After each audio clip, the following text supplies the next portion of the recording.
What's up, champions? Welcome back to JetSurf Nation, your place where we test and review different jet boards and efoils.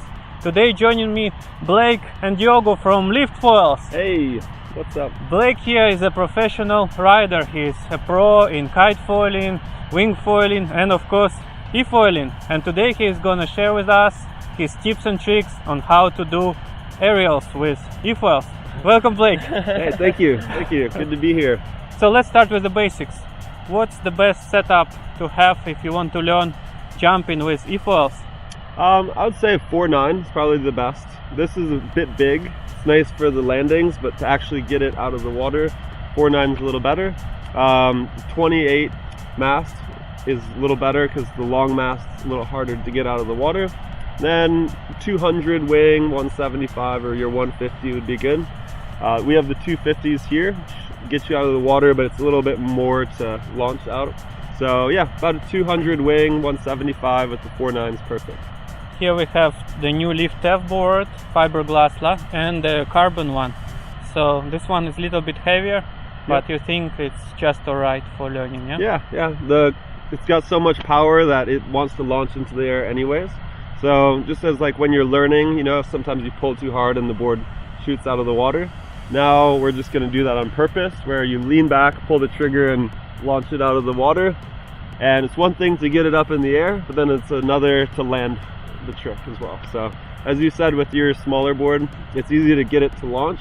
The landings are hard because it's a small surface area. So this is a lot easier because you have more area to land on the water. And then it's all about just knowing what to do to land and ride away. So I'd say the biggest tip I have is to keep the trigger held in the air. If you let go of the trigger, whenever you land, it's going to stop. So once you take off, you're just going to be riding. You want to get the board real low to the water, because if you start up here, you're not going to have any time to pop. So you want to get the board low to the water.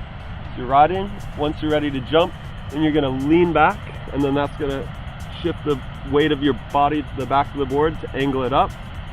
As it comes up like that, then you're pulling the trigger in, giving it a boost to launch it up. You bring your front knee to your chest to kind of keep your center of gravity low over the board. As it's going up, keep the trigger held. If you release the trigger, it's going to stop as soon as you land. And as it's going up, get your knee to your chest to kind of keep your center of gravity low. And then as it comes down, the biggest thing is you want to land on top of the board. The taller you are, you and I are pretty tall guys, so it's easy to jump and then get off centered and fall off of the board. So bringing that front knee in helps keep you on top of it, and then you can land on top of the board. Because a lot of times you land tall and you just kind of tip over and fall. So that's probably the most common mistake besides letting go of the trigger. Landing too tall like this, and then you just tip over and fall. So as you land, you want to absorb the impact, lean forward again to then get your weight so that you start, you know, just like you would for a regular start. You always want to lean forward, keep pulling the trigger, ride away, and you're good to go. So that's my two biggest tips. Keep the trigger held and bring your knee to your chest to kind of keep your center of gravity centered over the board. So perfect. Yeah, I've been trying to do jumping myself, and my biggest trouble is staying connected with the board. Yep. So when I go up, basically my front leg is just losing connection. Obviously we don't have foot straps here. I'm just losing grip with the board. So how to avoid me going higher than the board, basically. Yeah, exactly. And you're also very tall, kind of like me. So the biggest thing is that as you're tall, you want to get small. Because if you're tall, it's not only do you have the mast of the foil, but then you have you there. So it's easy to get off center, because that's like, you know, 2-3 meters of height to be tilted to the side. So you want to really get your center of gravity, your knees and your shoulders over the top of the board to stay centered over it. And you want to make sure that you jump with your feet flat. You don't want to be pushing down. If you're jumping, you don't want to be jumping to the side, because then your body's going off of the board. You want to stay very flat over top of it. Throw your weight back, pull up. As the trigger does most of it, you know, you don't really have to pop that much. So you're just gonna go like this, get it low, pull the trigger as you lean back, and then that's gonna launch it up. And as it goes up, that's when you wanna get yourself centered over the front of the board. Mhm. If you lean back like that, then the board's just going to take off on you. So I'd say that's the majority of it. And just like if you ever feel like you're going to fall, you want to get small. If you're tall, then you're going to fall. So, Perfect. yeah, that's the best advice I think you can get, is like get as small as you can. So All right, and Yep. and the last question is it easier to learn on the completely flat water, or should we use a wave like a ramp, you know, to propel us in the sky? I would say flat water is easier, because then the timing is just always flat. Wave, you have to time it perfectly because you have to pop right off of the wave. If you have a wave, I mean, it will give you more height, but you really don't need much height. Basically, to practice, you don't even really need to take off with the wing out. You can just kind of pop it up and then like kind of nose dive down and catch yourself, and then you can get this high out of the water, work your way up, and then in order to get it to launch like this high or even higher out, you're gonna have to be going pretty fast. Pull the trigger on like 12 to 15, which is a little more scary as you're learning. So and of course, if you feel like you're not going to make it, just let go of the trigger, stop the propeller so that you're not falling with the propeller spinning. So but yeah, it's super fun. I think everyone could do it if you just learn the right way.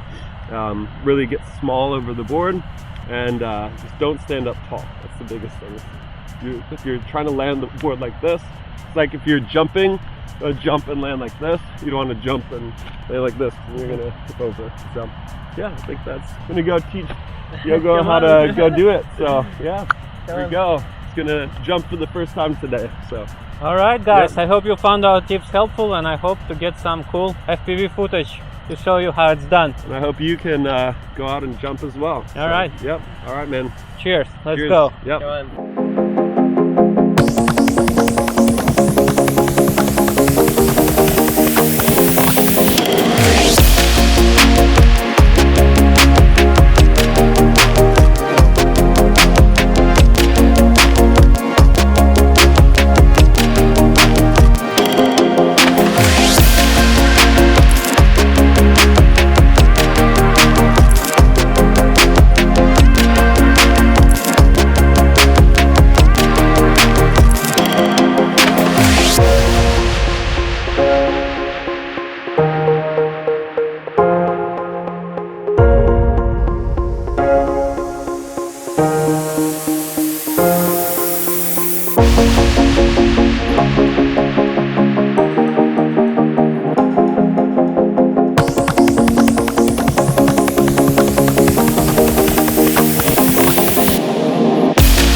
Unbelievable efoiling skills Blake is showing us. But in case you're wondering how many jumps in a row can he actually land, check it out and let's count together.